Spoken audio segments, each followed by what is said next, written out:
का उद्धार कर देता है। नामजप हमारी विचार शक्ति को जागृत करेगा। फिर हमें समझ आएगा कि ये संसार है वो मिटने वाला है, वो हमारा नहीं है। नामजप करते रहो, पर ये जो संत महात्माओं की बातें हैं कि ये जो दिख रहा है वो असत है, उसका अभाव है, वो हमें कभी नहीं मिलेगा। इसलिए पहले से ही ये स्वीकार करो। ये जो तीव्र बुद्धि वाले हैं उनके लिए ये तत्काल परिणाम देगा, वरना नामजप भी कभी फेल नहीं होगा। वो भी करो, पर उसमें थोड़ा समय लगेगा। भगवान भी कहते हैं कि जिस क्षण मनुष्य में मन में छिपी कामनाओं का त्याग कर देगा, उसी समय उसे तत्व ज्ञान हो जाएगा। स्वयं से 3 प्रश्न करने चाहिए। पहला, ये सब कुछ हमें मिला है या साथ आया है? दूसरा, ये सदा रहेगा या बिछड़ जाएगा? तीसरा, क्या इस पे हमारा अधिकार है या नहीं? ढिलाई हमारी तरफ से है, वरना तत्व ज्ञान तो हमें तत्काल हो सकता है। ये ढिलाई हमारे मन से ही है कि हमसे नहीं हो रहा। ये मनुष्य शरीर विवेक भगवान ने हमें इसलिए ही दिए है, तो यदि हम इस पे दृढ़ हो जाए तो तत्काल प्राप्ति हो सकती है। जो नाम जप करा हुआ है वो बेकार नहीं जाएगा, पर यदि हम संसार से भी आसक्ति रखते हैं और नाम जप करते हैं तो उसमें बहुत समय लगेगा। हम संसार को सच्चा मान रहे हैं, ये ही हमारी ढिलाई है। भगवान के नाम का जप करे तो ऐसे करे कि भगवान मेरे हैं और उनके सिवाय मुझे कुछ नहीं चाहिए। मेरे तो गिरधर गोपाल, दूसरों ना कोई। नारायण नारायण नारायण नारायण। वाह, बहुत अच्छा।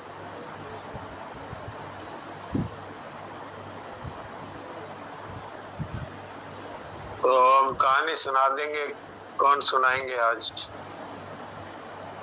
संतोष भाई सुनाएंगे कि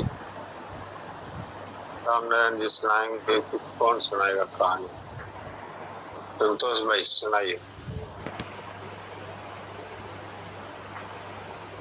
सुनाइए।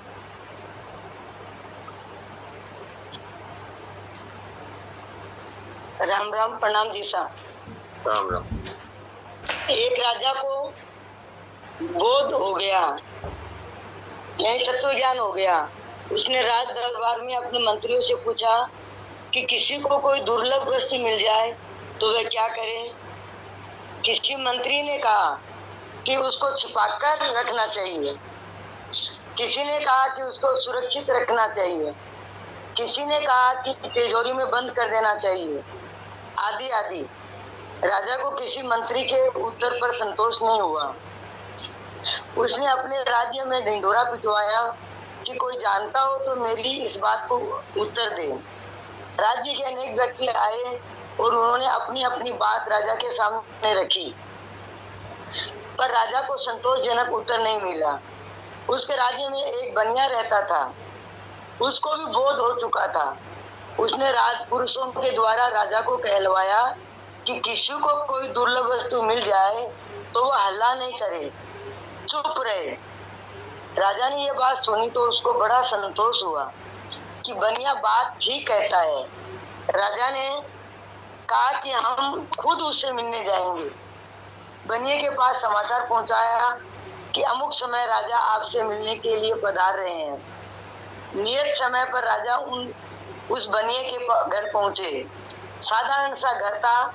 बनिए के राजा के बैठने के लिए बोरा बिछा दिया। राजा ने बनिए से बातचीत की।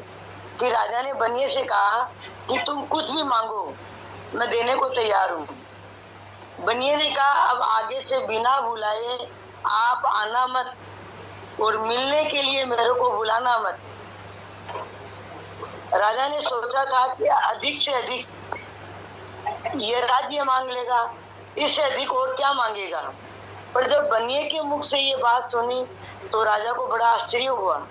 राजा ने कहा कि आपकी बात का तात्पर्य मैं समझा नहीं। बनिए ने कहा, महाराज, मैंने आपको मेरे से मिलने या मेरे को बुलाने के लिए मना नहीं किया, पर मैं आपसे नहीं मिलूंगा ऐसा नहीं कहा है। आपके लिए मना इसलिए किया कि लोगों में प्रचार हो जाएगा कि इनकी राजा से जान पहचान है, इसलिए लोग मेरे को तंग करेंगे। कोई कहेगा कि मेरा अमुक काम करवा दो, कोई कहेगा कि राजा से कहकर मेरी नौकरी लगवा दो, कोई कहेगा कि मेरी सजा माफ करवा दो, तो एक नई आफत पैदा हो जाएगी। इसलिए आप न तो आए और न मेरे को बुलाए, पर मैं जब चाहूंगा आपसे मिल लूंगा। मेरे मिलने की मैंने मनाही नहीं की है। वास्तव में अब न आपको मेरे से मिलने की जरूरत रही और न मेरे को आपसे मिलने की जरूरत रही। राम राम। नहीं, ये है जो सच्चे संत महात्मा होते हैं ना, उनको कोई प्रकार की कामना तो रहती नहीं, तो उनको क्या गरज है राजा की और क्या गरज है किसी दूसरे की। यस्तु आत्मरतिरेवशाद आत्मतृप्तस्य मानव आत्मन्यव च संतुष्टस्तस्य कार्यं न विद्यते।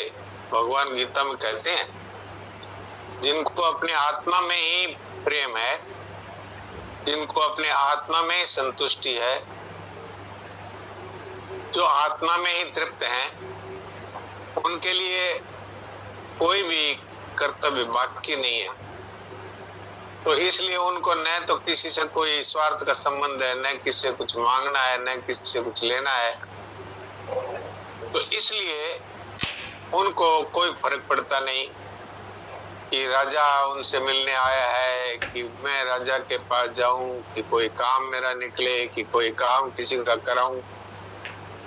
उनके किसी भी प्रकार का सांसारिक संबंध नहीं रहता। तो इसलिए देखिए, राजा को बोध हुआ तो राजा ने पूछा कि किसी को अमूल्य वस्तु मिल जाए तो क्या करे। तो जो बढ़िया ने यही बात कह दी कि भाई अल्लाह ने मिल गई तो बस ठीक है। इसलिए आप देखो, जो संत महात्मा है जिनको बोध हो चुका है, वो इस बात का कहीं पर भी खुलासा नहीं करते कि हमको बोध हो गया। वो यही कहते हैं, भाई संत महात्माओं से सुनी हुई बात है वो आपकी सेवा में रख देते हैं, और बात वो सारी की सारी आत्मज्ञानी महापुरुषों की कह देते हैं, लेकिन खुद प्रकट नहीं होते, खुद ये नहीं कहते कि मुझे तत्व ज्ञान हो गया। और कहना बनता भी नहीं, बनता ऐसे नहीं कि जिसको तत्व ज्ञान हो गया उनको मैंपन रहता नहीं, तो मुझे तत्व ज्ञान हो गया ये कहना बनता नहीं, और मुझे ज्ञान नहीं हुआ ये कहना भी बनता नहीं, क्योंकि ये कहने से झूठ हो जाता है। मुझे तत्व ज्ञान हुआ कि नहीं हुआ ऐसा संदेह भी रहता नहीं, क्योंकि जिनको तत्व ज्ञान हो गया उनको संदेह नहीं रहता, सब प्रकार के संदेह मिट जाते हैं। इसलिए सेठ जी ने एक पुस्तक लिखी थी, ज्ञानी की अनिर्वचनीय स्थिति।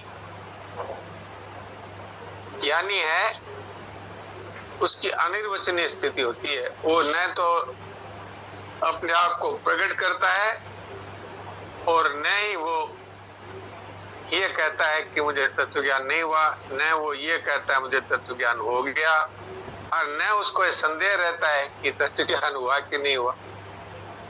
तो यही बात इस कहानी में हमारे सामने आती। अब आज जो देरी हुई उसके लिए कारण मैं बताता हूँ कि ये फोन में क्या होता था कि बार बार बीच में वीडियो चला जाता था, बाद में आवाज कट जाती थी। तो मैं इस पेशो पेश में था कि क्या करूं। तो वहां आसपास में पता किया कि भाई यहाँ कौन सा नेटवर्क अच्छा है। तो मुझे इसका संतोषजनक जवाब नहीं मिला, और यही पता लगा कि मेरे पास जियो का नेटवर्क है वही ठीक है। लेकिन जियो के नेटवर्क में मुझे बीच बीच में ऐसी बात आती थी, कभी नेटवर्क चला जाता था, कभी आ जाता था। तो मैं इस असमंजस में था कि अब क्या करूं।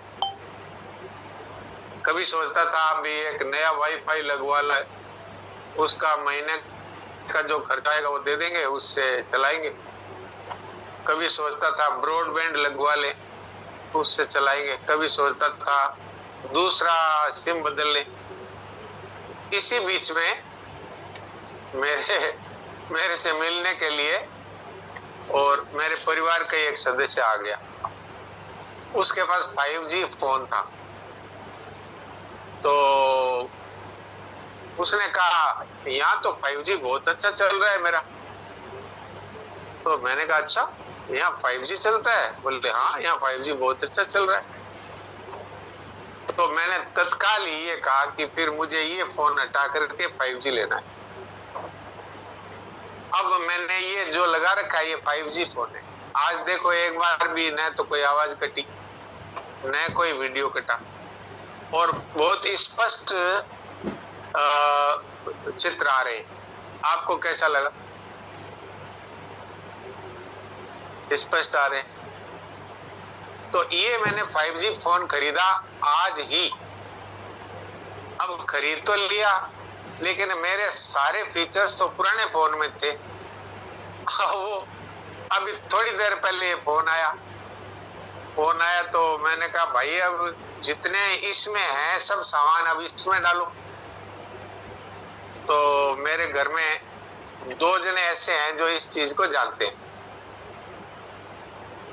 एक है जो मेरा पोता गोपाल, और एक है जो मेरे दूसरे बड़े पोते की वासुदेव की पत्नी, वो इसको जानती है। तो मैंने उन दोनों को लगा दिया इसमें कि भाई तुम ये करो। तो 1-2 घंटे में वो जितना कुछ उसमें से इसमें डाल पाए नए फोन में, तो ये डाल दिया। फिर कहा बाकी बच्चा वो आप सत्संग करा लो, बाद में डालेंगे। अब उन्होंने तो मुझे कह दिया कि ये अब ठीक है चलेगा। मैंने जब आकर के, और मेरा जो ये कमरा है ये ऊपर का कमरा है, मैं अभी जयपुर आया हुआ हूँ।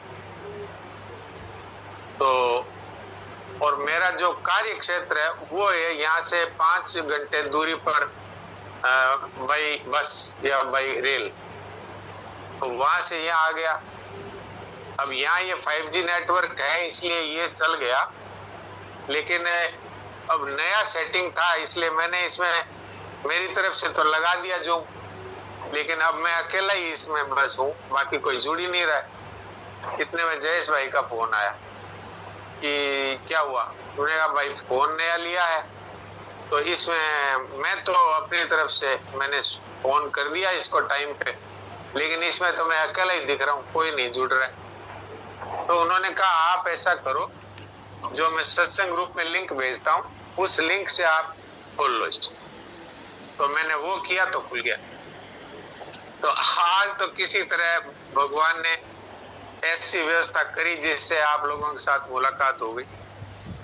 नहीं तो मैंने मन में सोचा था अब मैं क्या करूंगा। आज का दिन तो जो जयेश भाई को ही कहूंगा भाई तुम अपनी लिंक भेज दो सत्संग ग्रुप में और तुम चालू करो, लेकिन भगवान की इच्छा थी इसलिए 10-11 मिनट लेट तो शुरू हुआ, पर शुरू हो गया। अब तो मेरे पास समय है, कल शाम तक का तो बहुत सारी सेटिंग है वो हो सकती है, कोई दिक्कत नहीं आएगी। और थोड़ा थोड़ा मुझे ये पता भी लग गया कि अगर इसमें कोई दिक्कत आए तो सत्संग ग्रुप वाली लिंक से मैं भी, जैसे आप जुड़ते हैं ऐसे मैं भी जुड़ सकता हूँ, जैसे आज मैं जुड़ा। तो ये तो सारी जो कठिनाई आई और उसका भगवान ने जो सॉल्यूशन निकाला उसके बारे में मैंने आपकी सेवा में निवेदन कर दिया। अब देखते हैं अगर जुड़ गए हैं अपने।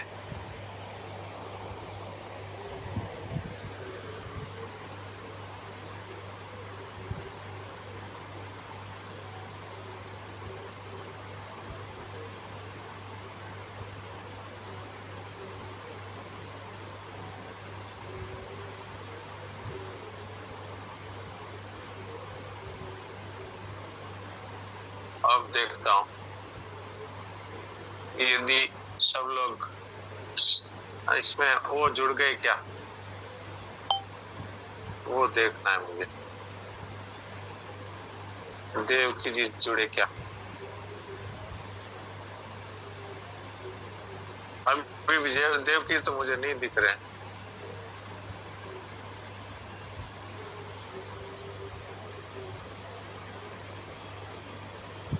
जयेश भाई आपको दिख रहे हैं क्या? ऐसा नहीं है देवगी जी, आज नहीं जुड़े लगते हैं। नहीं है ना, तो फिर कोई आप कुछ पढ़ेंगे या? जी सर, राम नारायण जी से कह देते अपने, आज मैं जहाँ बैठा हूँ आवाज बहुत आएगी। अच्छा अच्छा, तो संतोष भाई से कहते हैं, उनके पास होगी। या संतोष जी से, संतोष अंसारी जी से, माता जी से। हाँ, संतोष भाई आपके पास सनातन जी महाराज की क्या चीज है, वो कोई सुना दो। कोई पुस्तक है तो उसमें से सुना दो। पुस्तक है, लेके आ रहे हैं। हाँ, साधन निधि हो तो उसमें से आगे भगवान के लिए उपयोगी होने वाला प्रसंग है, वो सुना दो। हाँ, एक मिनट जी हाँ सर। हाँ, आराम से आराम से। आज सारा ही सेटिंग सब चेंज हो रहा है। ये संसार का स्वरूप है बदलना, तो ये कभी कभी भगवान बीच में हमें दिखा देते हैं कि देखो इसमें परिवर्तन है, वो इसका स्वरूप ही है संसार का। साधन निधि में कहाँ से पढ़ूं जी साहब? साधन निधि में पहला है अपने लिए उपयोगी सिद्ध होना, जगत के लिए उपयोगी सिद्ध होना, अपने लिए, और फिर परमात्मा के लिए, भगवान के लिए उपयोगी सिद्ध होना। तीसरा उसमें देखो, वो निकालो, देखो तीसरा वाला, उसमें फिर आगे क्या क्या बातें आती है वो देखिए। प्रभु के लिए उपयोगी होना,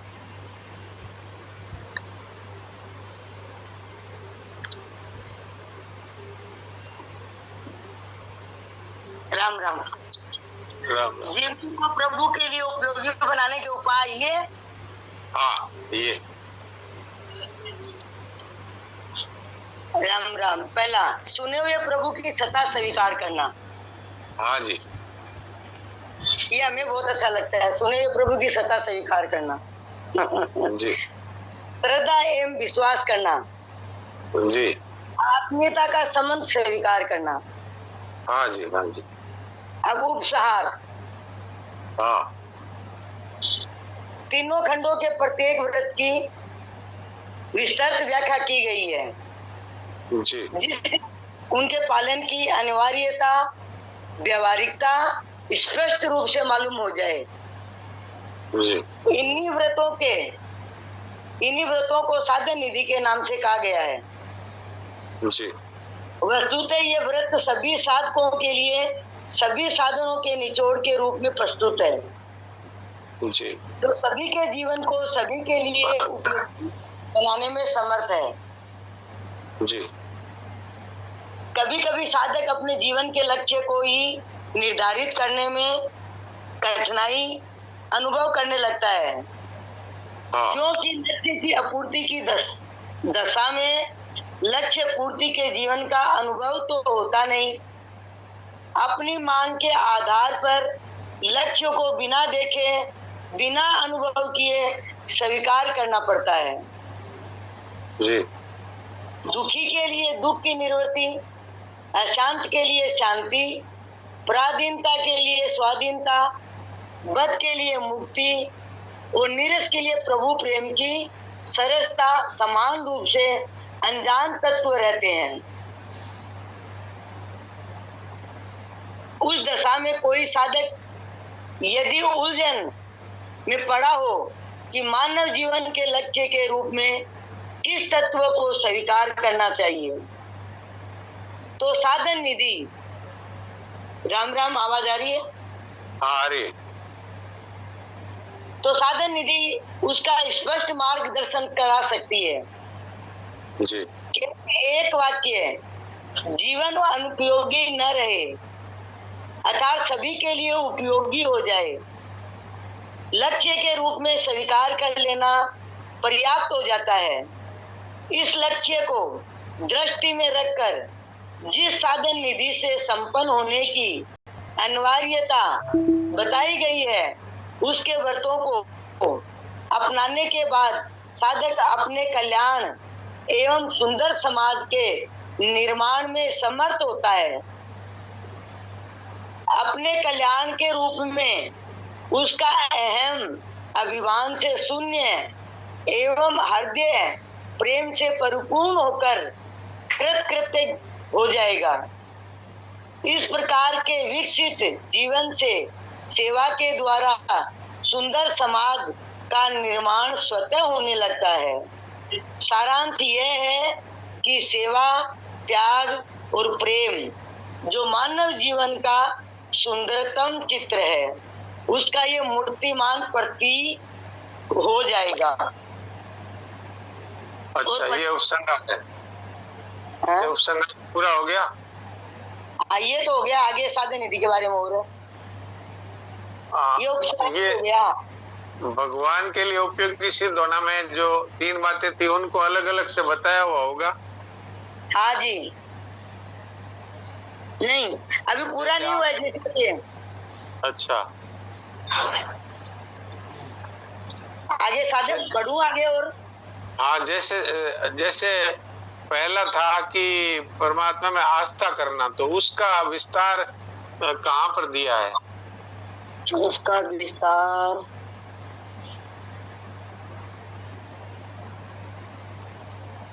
ये आप कहाँ से पढ़ रहे हैं? सबसे लास्ट में पढ़ रहे हैं क्या?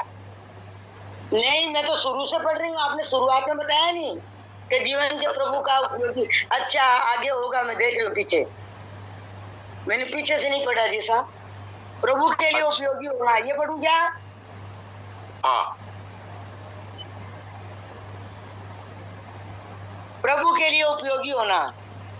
हाँ, अपने लिए तथा जगत के लिए उपयोगी होने पर अपने रचयिता के लिए उपयोगी होने का प्रश्न स्वतः आ जाता है जी। सिद्धांत रूप से ही यह सर्वदा मान्य है कि अपने लिए और जगत के लिए उपयोगी होने पर अपने रचयिता के लिए उपयोगी होना स्वाभाविक ही है। परंतु फिर भी यदि इस समस्या पर विचार किया जाए कि साधक अपने रचयिता के लिए कैसे उपयोगी सिद्ध होता है, तो यह स्पष्ट विदित होता है कि रचयिता ने जो भाव शक्ति दी है उसी के उपयोग द्वारा वे अपने आश्रय तथा प्रकाशक के लिए उपयोगी हो सकता है। अब ये पहला ये आ रहा है, सुने हुए प्रभु की सत्ता स्वीकार करना। हाँ, ये